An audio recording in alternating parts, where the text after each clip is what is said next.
Reed, would you like to sit down there? It's nice to meet you. Mm-hmm. Shelly's told me a lot about you, and she wanted to have you come in today to get to know you a little bit. Why?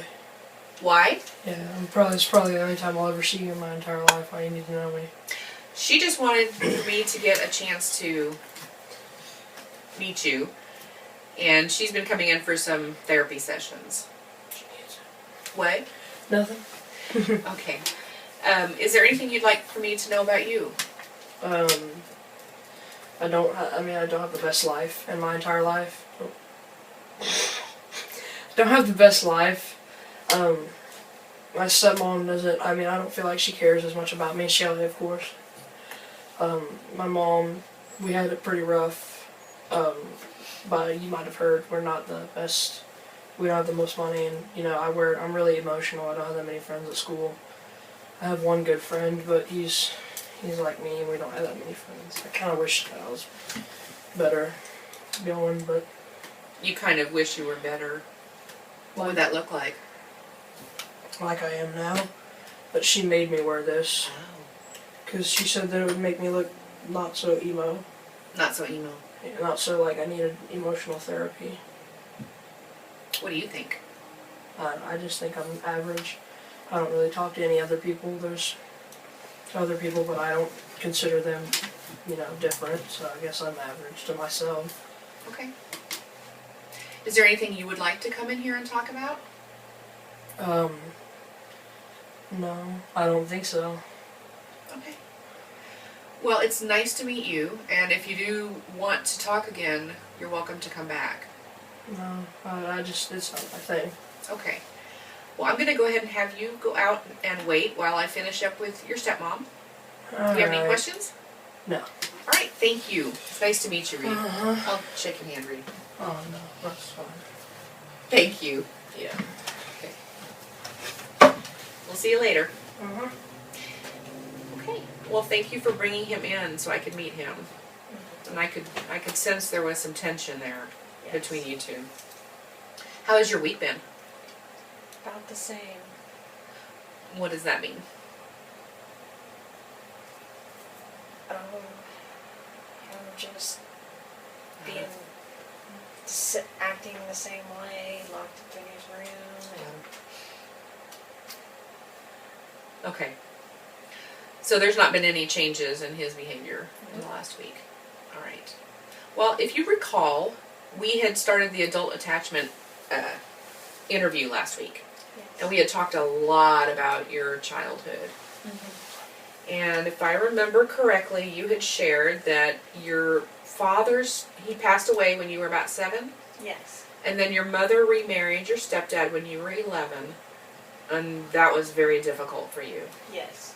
You didn't get along with him, and there was a lot of conflict between you and him, and between your mom and your stepdad, right?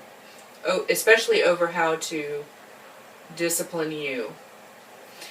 And you mentioned that you see a lot of similarities between your relationship with Reed as you had with your stepdad. Yeah. And you and your husband argue a lot about how Reed should be disciplined, right? Okay, well, I have just a few more questions for you to finish that up. And we'll just get started if you're ready. Yeah. All right? Okay. So, looking back to your relationship with your stepdad, especially, how did that change from the time that you were 11 when he first became your stepdad until you were an adult at 21? And those 9-10 years there, how would you say your relationship with him changed, if it did?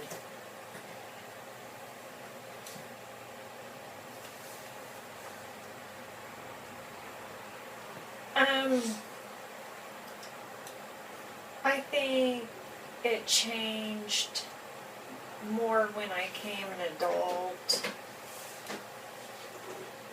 because I started to not hold such a grudge towards him, and started to realize that, he wasn't trying to take the place of my father, and realizing that, when he married my mom, and disciplining me that he was doing it because he cared for me, not because he was trying to be a bully and controlling me and stuff like that, and that he was doing it out of love. How old were you when that became more of a positive relationship? Was it your late teens?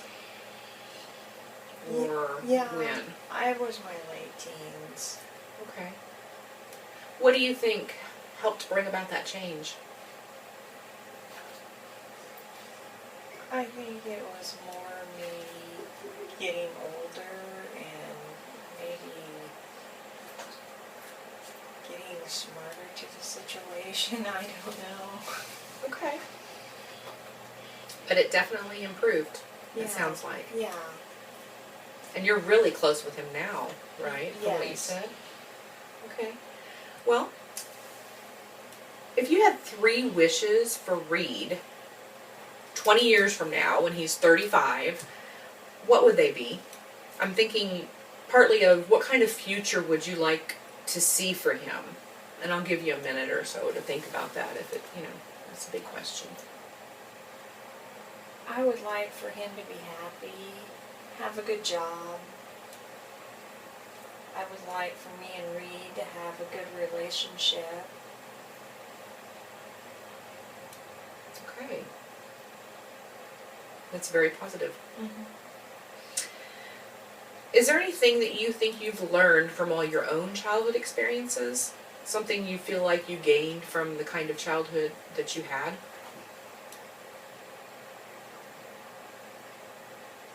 Something that I gained.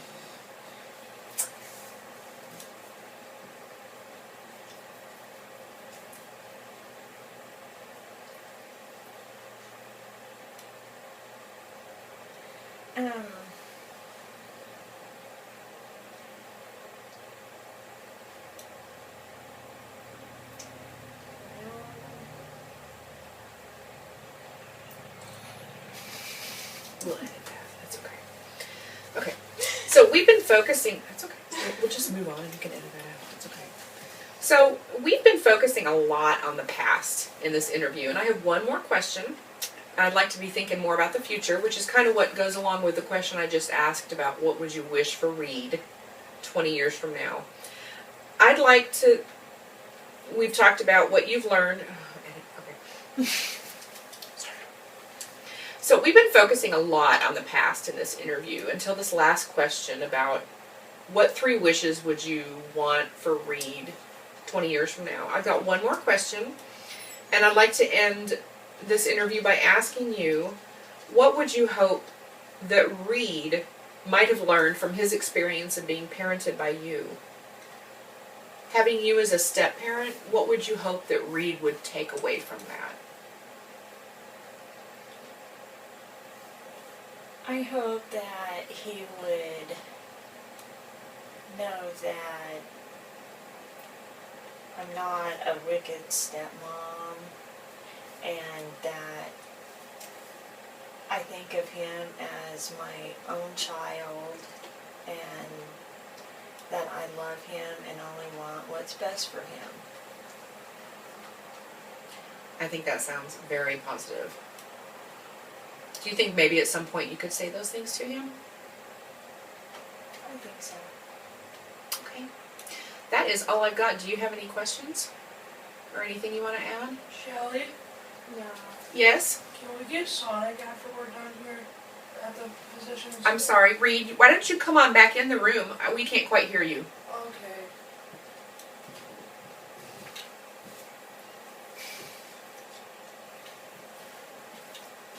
Did you want to say something?